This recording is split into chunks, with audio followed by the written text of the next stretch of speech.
nós arregimentarmos a liderança. Nós vimos que era um valente, o diabo. Nós vimos o seu trabalho, que é gerar morte, medo, pânico, terror e destruição na humanidade, impedi-la de fazer a vontade de Deus. Em toda a criação, o papel do inimigo é destruir aquilo que Deus criou para o bem-estar do ser humano. Diz que ele tem planos bons de paz, e nós precisamos alinhar o nosso coração e a nossa mente com a vontade de Deus. João 10:10, o ladrão vem apenas para roubar, matar e destruir. Eu vim para que tenham vida e tenham plenamente. Então, é a vontade de Deus que nós sejamos plenos em vida diante dele, sim. E aí eu quero agora ministrar para quem vai ser formado, né? E quem é líder. Eu discipulo, eu lidero o célula, eu sou um co-líder, eu sou um anfitrião. Se você não tiver a mentalidade de quem e contra quem você está lutando, você não prevalece. Não tem como prevalecer. Uma célula, ela não cresce se você é alguém que não tem essa consciência contra quem você está lutando. Você não pode fazer uma célula de qualquer jeito. Não pode. Um líder, um anfitrião, especialmente líder, co-líder, anfitriões, o propósito deles é serem regimentados. Nós vamos inclusive ter nós vamos formatar aqui por esses dias um TLC, que é um treinamento para levantar líder de células, bem específico. Escuta o que eu vou dizer para você. Abaixo da palavra de domingo, o momento mais importante da igreja é a palavra da célula. Abaixo da palavra de domingo é o momento mais importante a nível de palavra. Todos os momentos são importantes. Então, o líder de célula, ele tem que ter essa convicção de contra quem ele está lutando. Ele não pode fazer a célula de qualquer jeito, mas não é só a célula. Por exemplo, vai ser requisito. E eu tenho muita gente hoje para me ajudar nessa supervisão. Vai ser requisito. Tá trabalhando na igreja, vá se preparando, tá? É lógico que pode acontecer de um momento ou de outro, você atrasar, agora virar rotina, chegar aqui 6h30, 6h40, 6:50, terminando o louvor, você não vai liderar nem a sua casa, quanto mais alguma coisa na igreja. Vai ser proibido. Na verdade, departamento infantil, mídia, louvor, obreiros vão ter que estarem aqui 20 minutos antes todo domingo. Para quê? Não apenas para fazerem a supervisão das coisas, mas para orarem. Porque todo trabalho é importante. Todo trabalho na igreja. Gente, esse trabalho com crianças é uma das coisas mais importantes que nós temos. Se você não estiver aqui 20 minutos antes, fez a supervisão, olhou o material, opa, vamos lá. O líder, as pessoas vão para uma sala orarem. Gente, a coisa está mudando e vai mudar. Porque o que você vai só passar aquele estudozinho para as crianças? Você já tem que estar orando por elas em casa, profetizando. São os futuros profetas e profetisas da nossa geração. Nós temos que ter a consciência de contra quem nós estamos lutando. Não, acho lindo cantar no louvor. Você acha lindo cantar no louvor? Então você quer chegar aqui na hora somente de cantar. Não vai, é 20 minutos antes. Eu estou falando, o pessoal do louvor chega bem mais cedo. Cuidado com a mentalidade. Cuidado. Gente, amanhã a palavra vai ser ultra mega power. Nós precisamos adquirir um padrão de santidade. Nós temos hoje um padrão de igreja, pastor Boaz, irrelevante. E nós não somos melhores que ninguém, não.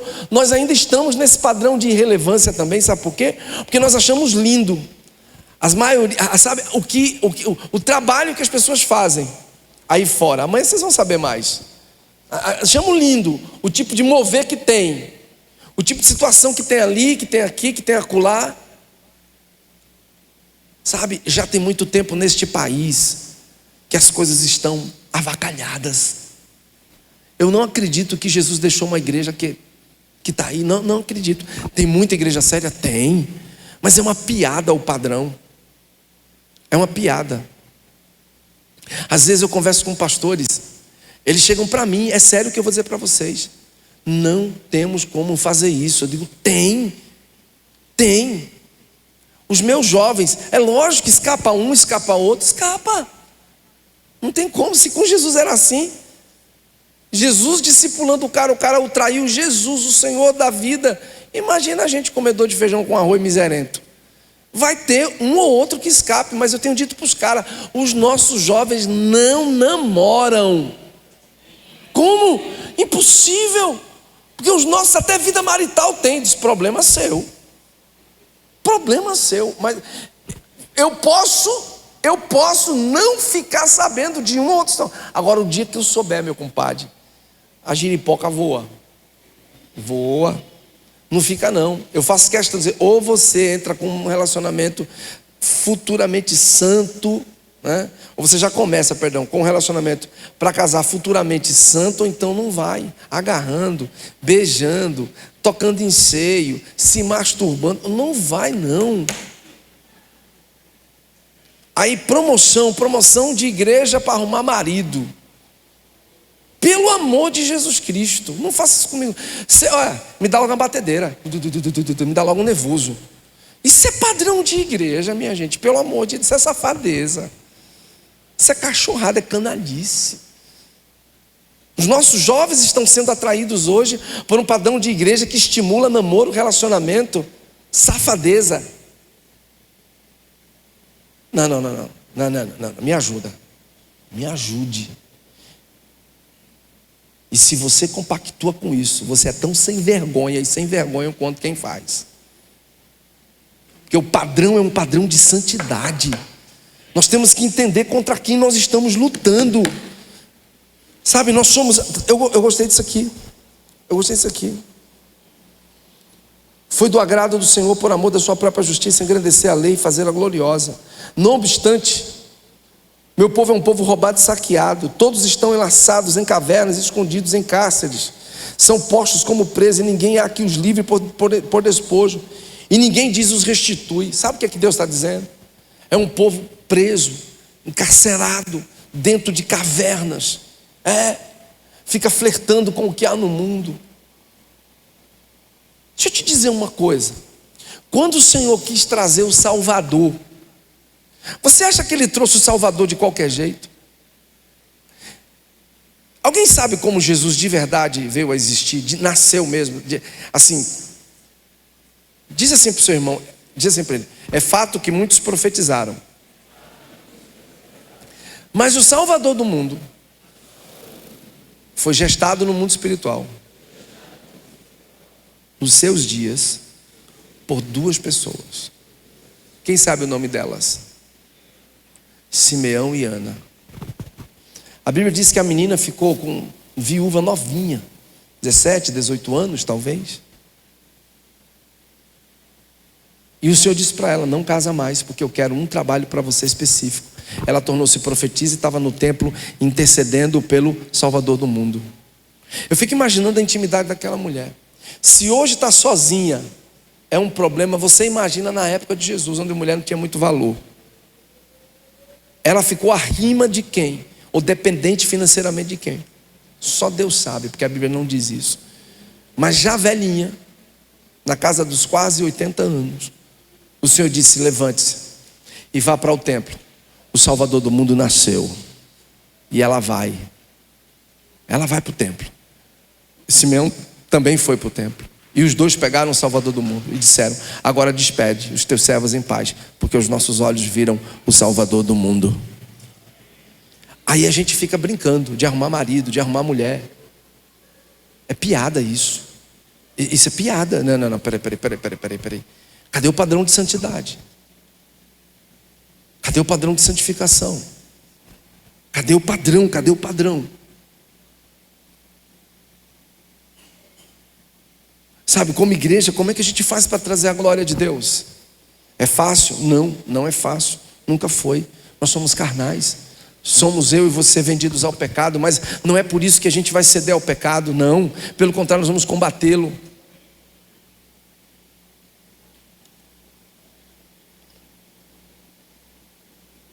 Nós vimos na semana passada, e biblicamente falando, a maioria daqueles povos eram levantados para literalmente agirem como Satanás nas nossas vidas. Opressão contra o povo de Deus. Muitos daqueles povos eram literalmente ladrões de colheita. É o que está acontecendo hoje. Espíritos imundos que roubam o nosso melhor. Nós precisamos entrar nos nossos quartos e orarmos, pedimos a Deus restituição dos nossos filhos, da nossa família, da nossa casa. Mas não, estamos preocupados com outras coisas que não tem nada a ver com aquilo que é de Deus.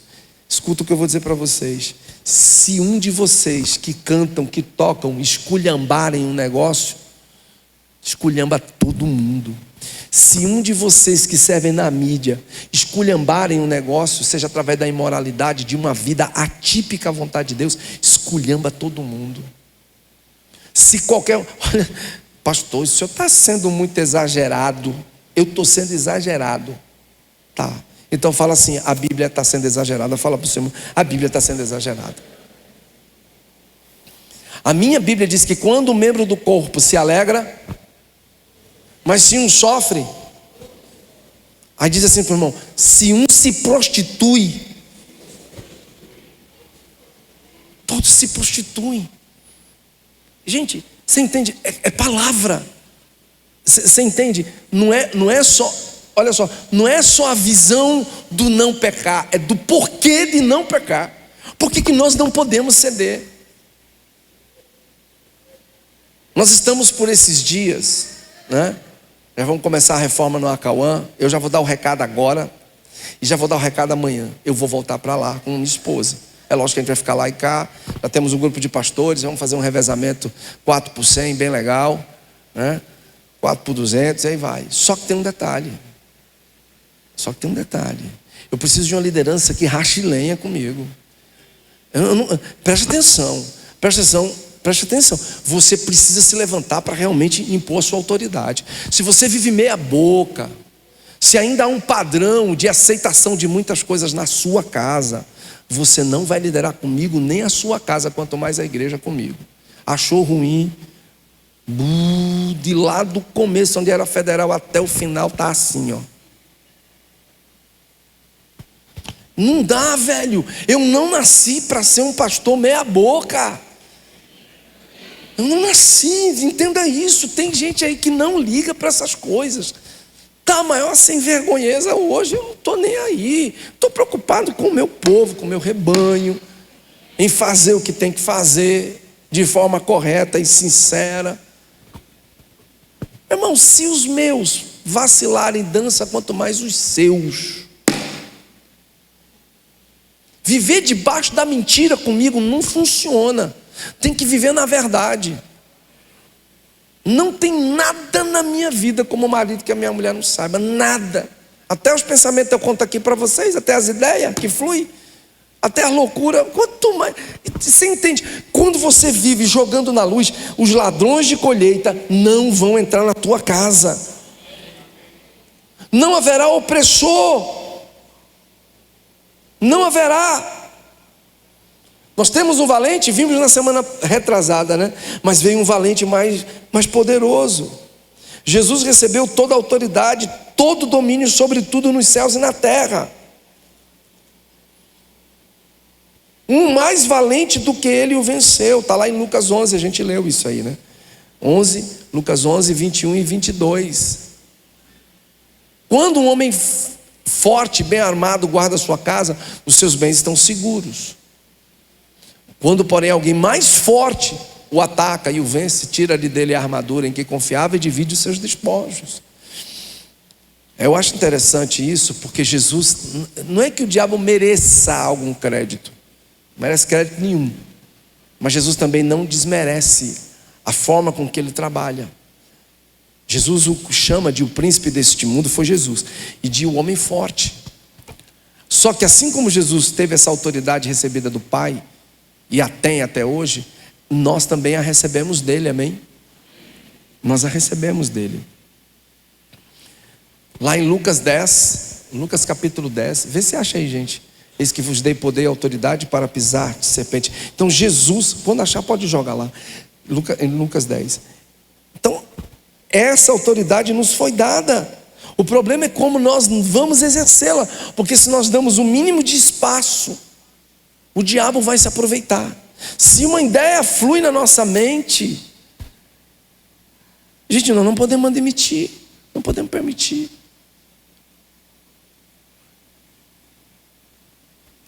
Vou falar isso. Nossa, já perdi as contas de quantas vezes já falei isso. Você está na igreja? De quem você está perto? De quem você se aproxima? Quais pessoas te influenciam? Você se deixa influenciar. Não há nada mais sadio no corpo de Cristo do que você estar perto de gente que te leve para cima.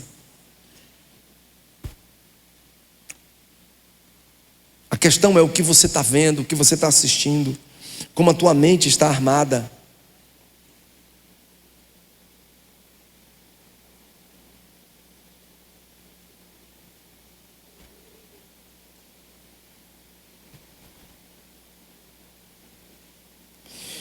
Existe uma lei nas Escrituras chamada lei de restituição. Eu acho ela interessante. Êxodo 22, 3. Olha só. Êxodo 22, 3. Assim como existe várias leis que regem as nossas vidas, essa lei também ela é um princípio que nós devemos exercer. Se porém isso acontecer depois do nascer do sol, será culpado de homicídio. O ladrão terá de restituir plenamente o que roubou. Se porém não tiver nada como pagar, será vendido para pagar o roubo. Ou seja, está falando de um processo onde alguém que rouba, se for pego com o roubo, olha o que ele diz ali. Se o que foi roubado foi encontrado vivo em seu poder, seja boi, seja jumento, seja ovelha, o ladrão deverá restituí-lo em dobro. É lei de restituição. Então, dentro desse princípio, entenda uma coisa: nós não podemos permitir que o nível de tentação, e vai vir todos os níveis de tentações inimagináveis. Você não pode permitir que esse nível de tentação na sua mente transforme-se em pecado. Porque se acontecer, a restituição tem que ser tão escandalosa quanto o pecado.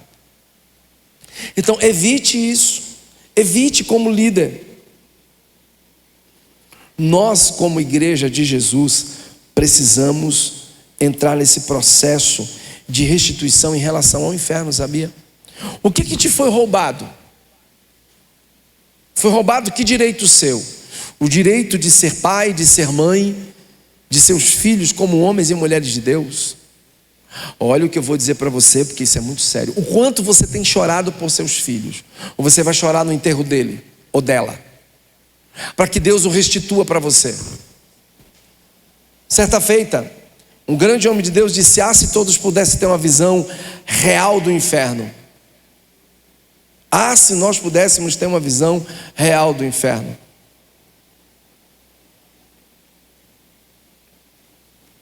Um grande homem de Deus disse certa vez: ainda que você tenha que passar por cima dos cadáveres, tenha que removê-lo, mas arranque-os do inferno. Arranque, tire-os de lá. Nós não podemos simplesmente ficar acomodados e permitir que os nossos queridos não sejam restituídos para nós. Assim como o ladrão tem que restituir em dobro, e ele roubou, ele é ladrão. A Bíblia diz que Satanás é ladrão. Então a restituição tem que ser dobrada. Pede a Deus: Senhor, eu quero restituição dobrada do meu filho, da minha filha, do meu marido, eu quero restituição dobrada. A própria palavra diz que no lugar da tua vergonha será dado dupla honra. O que ele te roubou? O direito de ser mãe, de ser pai, te roubou o direito de ser feliz, te roubou a saúde. Pede restituição dobrada.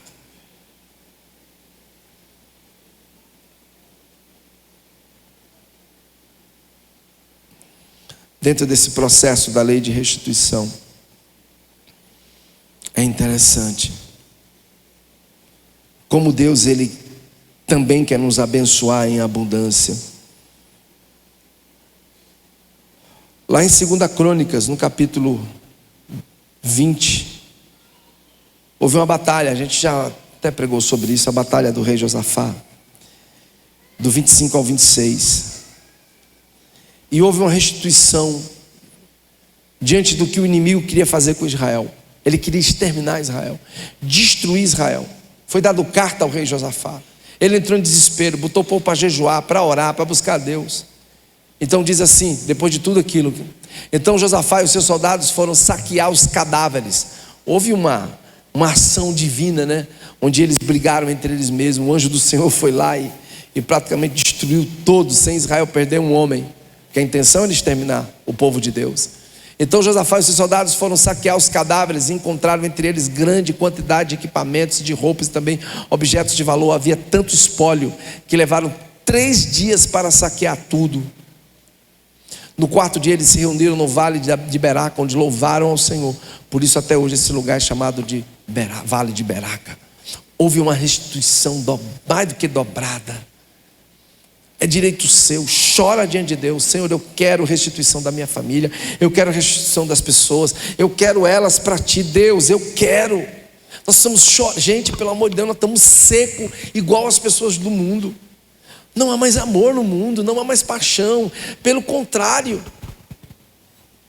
E nós, a igreja, precisamos pedir a Deus: Senhor, mareja meus olhos, me faz chorar por vidas, por almas, por pessoas.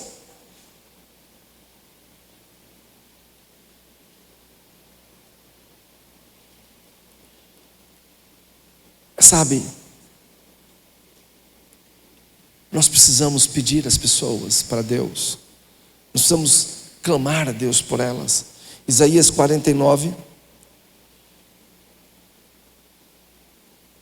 As pessoas estão presas, estão cativas. Verso 22. Assim diz o soberano Senhor: veja, eu acenarei para os gentios, erguerei a minha bandeira para os povos.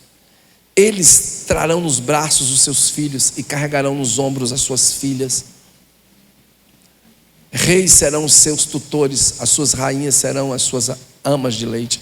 Eles se inclinarão diante de você com o rosto em terra, lamberão o pó dos seus pés. Então você saberá que eu sou o Senhor. Aqueles que esperam em mim não ficarão decepcionados. Será que se pode tirar o despojo dos guerreiros? Ou será que os prisioneiros podem ser resgatados do poder dos violentos? Assim, porém, diz o Senhor: sim, prisioneiros serão tirados de guerreiros, e o despojo será retomado dos violentos. Brigarei com os que brigam com você, eu mesmo salvarei os seus filhos. Farei os seus opressores comerem a própria carne, ficarão bêbados com o próprio sangue, como com vinho. Então todo mundo saberá que eu sou o Senhor, sou o seu Salvador, o seu Redentor, o poderoso de Jacó. É direito seu, é direito meu clamar pelas pessoas, pelos nossos, especialmente os nossos filhos. Senhor, eu quero de volta. Não sei o que o Senhor vai fazer, como o Senhor o encontrará, como o Senhor a encontrará, mas eu quero de volta. Deus, eu quero restituição daquilo que o diabo me roubou. Eu quero, Deus, restituição. É direito nosso. Gente, entende uma coisa: o mundo espiritual é real, assim como o mundo físico. Alinhe o espiritual com o natural, chama a existência. Não fique só observando. Amém pelos seus pastores, discipuladores, glória a Deus. Mas não lancem somente sobre eles. Tenham a responsabilidade de em casa chorar por seus filhos. Não fiquem amarrados e presos às circunstâncias do mundo, preocupados somente com o natural. Entra numa guerra: mas eu acho isso tão impossível, já perdeu. Deus pode encontrar, Deus pode se revelar, Deus pode aparecer. Deus pode. Eu creio nisso. Você tem que crer nisso. Ou você vai esperar que eles vão para o inferno, ou quando vê-los num caixão: eita, poxa, e agora?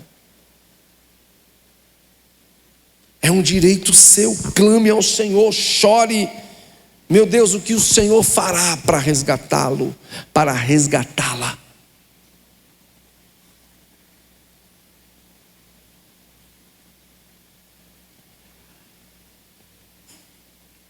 Sabe, queridos,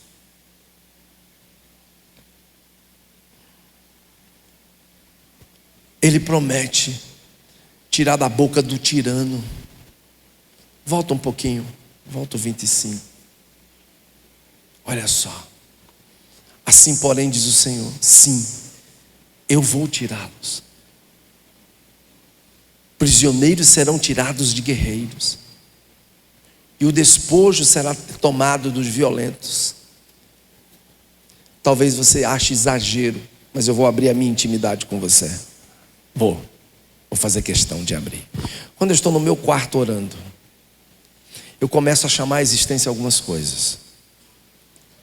E eu geralmente termino orando assim: Senhor, se o Senhor me levar hoje, amanhã, mês que vem, ano que vem, o Senhor vai ter um crente inconformado no céu, porque eu não completei o máximo do Senhor, porque eu não completei o teu propósito. Então não me leve para o céu. Eu não quero ir para o céu, por mais maravilhoso que seja. Agora não. Eu tenho planos e metas no Senhor. Eu ainda não vi o poderoso milagre de Deus na minha geração. Eu não vi ainda coisas extraordinárias acontecer. Eu quero ver, Deus. Então, por favor, se o Senhor me levar para o céu, o Senhor vai ter um crente inconformado. Eu não aceito. Eu quero ver a restituição da minha geração. Você ora assim? Você não ora? Então está na hora de você orar também. Chore. Clame ao Senhor. Pede a Ele. Pede a Ele. Eu não sei quando isso vai acontecer. E também não estou muito preocupado com isso, porque quem manda é Ele. Eu tenho que só submeter. Mas eu quero e sei que vai acontecer. Sabe, quando eu ouço a vida de alguns homens de Deus, essa semana, diante de tudo que eu estava ouvindo da vida de Smith e Wigglesworth, eu fiquei impressionado como a vida daquele homem, ele mudava as pessoas. Num desses momentos, né, de manifestação de Deus na vida dele, ele era convidado. Olha que coisa louca. Eu ouvindo isso, eu fiquei, meu Deus, e hoje como é que seria, né? Ele era convidado muitas vezes para orar por pessoas distantes, e ele tinha que viajar às vezes 2 dias de trem, porque naquela época não tinha um meio de locomoção como tem hoje, avião, essa coisa toda. E dizem até que quando ele chegava no lugar, ele recebia cartas de várias pessoas de vários lugares. Ele era um inglês, então a maioria dos países ali, França, Espanha, é tudo ali junto. E quando ele chegava, muitas vezes ele tinha que ainda pegar uma bicicleta e andar 20 quilômetros para orar por um moribundo, por um doente. Eu falei, Deus, que amor desse homem, que paixão. Às vezes a gente não tem coragem de orar pelos nossos, quanto mais pelos outros. Estamos tão preocupados com o nosso umbigo, com o que comer, com o que beber, com o que vestir, que não temos coragem de gastar 1, 2 horas por dia clamando por pessoas. Conta-se que certa vez ele recebeu uma dessas cartas e foi convidado a orar com um jovem que já estava morrendo mal. E a família não queria muito, por isso ele era considerado o apóstolo da fé. Ele disse: preparem uma roupa para esse rapaz, porque Deus vai curá-lo. Pediu à família: preparem uma roupa para ele, porque tinha dias que ele não se levantava da cama. Ele já estava quase à beira da morte. E não acreditaram nele. Ele foi celebrar um noivado, e quando ele voltou, ele ficou chateado, porque a família não acreditava.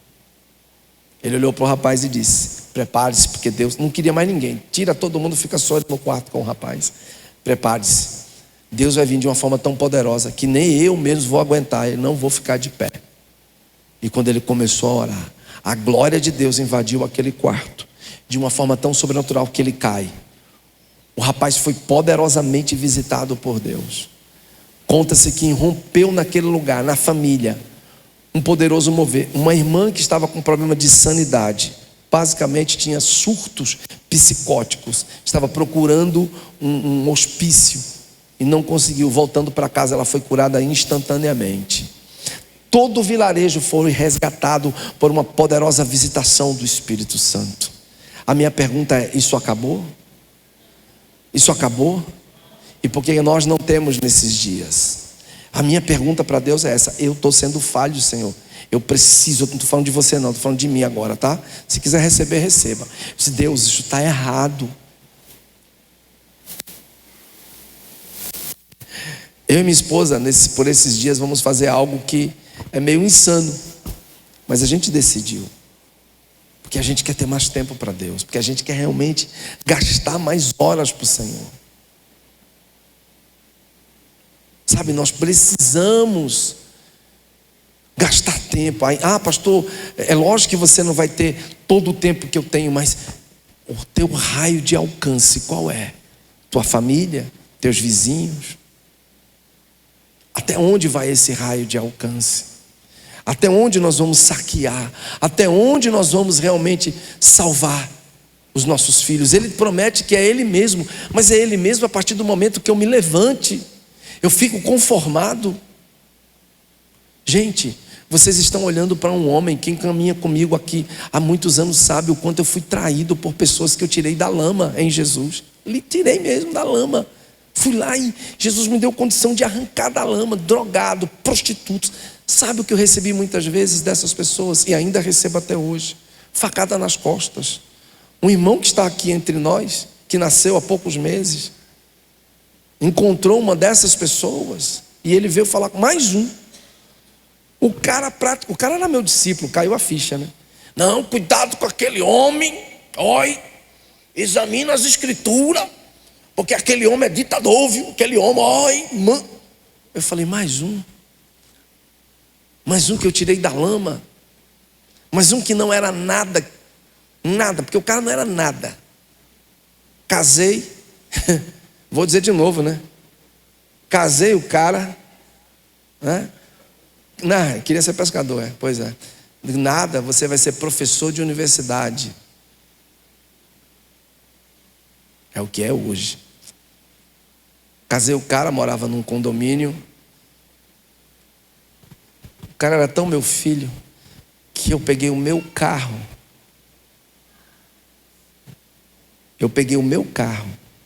Esses aqui estão de prova.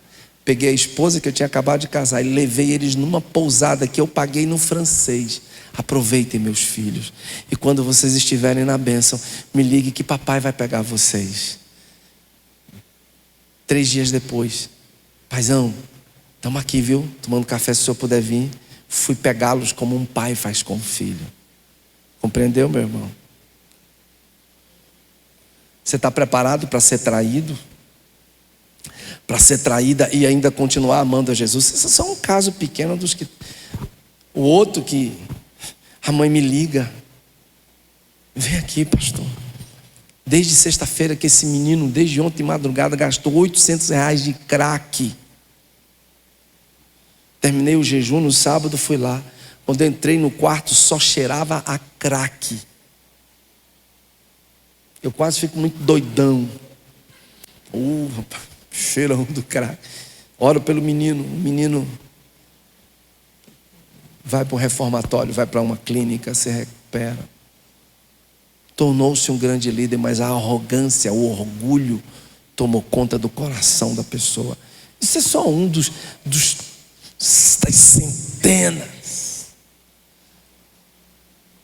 das centenas.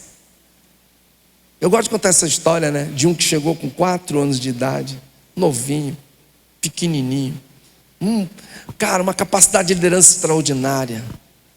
Decidiu enveredar por um caminho erradíssimo.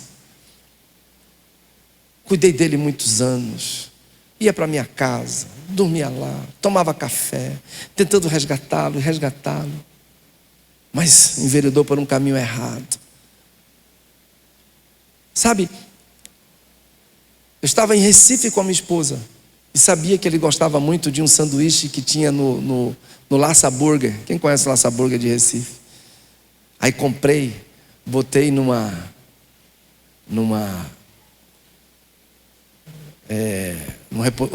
coisinha térmica, né, lá. Aí disse, não, isso vai para Maceió. Eu querendo ver meus filhos, a gente tinha viajado. Aí antes de ir para casa, chego lá na casa dele, bato a porta. Aí ele, pastorzão, eu disse, meu filho, Eu lembrei de você, eu trouxe aquele passaporte que você joga, os olhos encheu de... O Senhor lembrou de mim, nem meu pai. Entreguei o passaporte para ele, entreguei o sanduíche para ele. É amor. Isso é amor. E o que foi que eu recebi depois? Sabe o que eu recebi depois? Uma conversa de que eu ia ser processado, que eu tinha obrigado a ele ser diferente, que eu tinha obrigado a ir para o encontro com Deus, que eu tinha obrigado. Gente, isso é muita maldade. Eu disse: processe. Pergunta para o seu irmão: você tem certeza que você realmente é discípulo de Jesus? Porque o que ventilam aí é só a dureza, né? Não, é firmeza na palavra. Não é firmeza na palavra. Não gostou? Lá da ponta onde era federal. Olha, tá assim, ó. Tem todo tipo de igreja hoje em Maceió. Tem todo tipo. Tá, meu? Dos influências, das influências. Vai lá ser influenciado, criatura. Vai lá para influencer. Porque tem umas influências aí que misericórdia. Tem uns influencers, né? Não, mas é para a gente atrair desse jeito. Você atrai jovem colocando para orar, meu amigo, jejuar e ser santo. Não é com historinha não, mas estratégia para ganhar pessoas. Essa safadeza da mais alta. Conversa para cima de mim. Eu conheço um pouquinho Jesus. Jesus não admite, a palavra não admite. Espera aí, gente, calma. A gente quer fazer uma restituição desse jeito. Está errado. Está errado. Sabe, saquear o inimigo é uma ordem de Deus e também uma promessa para nós. Josué 11:14. Os israelitas tomaram posse de todos os despojos e dos animais das cidades, mas eliminaram todo o povo à espada, de modo que nenhum foi deixado com vida. É lógico que a gente, né? Mas isso fala em relação ao pecado, das alianças que nós fazemos com pessoas erradas. Nós não podemos admitir isso. Não podemos. Sabe, o propósito de Deus é que eu e você venhamos a saquear o inferno, saquear aqueles que estão tentando roubar de nós a nossa história, o nosso legado. A gente vai parar aqui. Acho que semana que vem a gente conclui essa parte, saqueando o inimigo. Sabe, nós estamos dando essa matéria chamada aprimorando a liderança, aprimorando a minha liderança. Nós precisamos aprimorar, nós vamos ser aprimorados, precisamos entender o nosso chamado.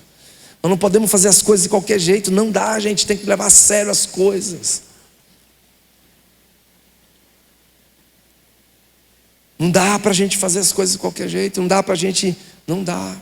O diabo vai tentar te paralisar, vai, mas você tem que entender que essa ordem dada por Deus, ela transcende qualquer espírito imundo. Deus já nos deu poder e autoridade, amém? Pai, muito, muito obrigado por essa manhã, por esses queridos irmãos. Obrigado pela liderança que o Senhor nos tem dado, por cada um que tem se preocupado em dar o seu melhor. Que o Teu Espírito Santo nos abençoe, nos dando um sábado cheio da presença. Células estarão reunidas hoje. Senhor, muito, muito obrigado, Senhor, por tudo. Queremos ir debaixo da Tua paz. Queremos um dia de sábado glorioso, cheio da presença de Deus. Tu és o nosso sábado, Tu és a nossa alegria, Tu és o nosso tudo. Pedimos ainda, Pai, que o Senhor continue com aqueles que precisam de restituição, de saúde, de vigor, em nome de Jesus, amém? Deus te abençoe, queridos, boa célula e até amanhã.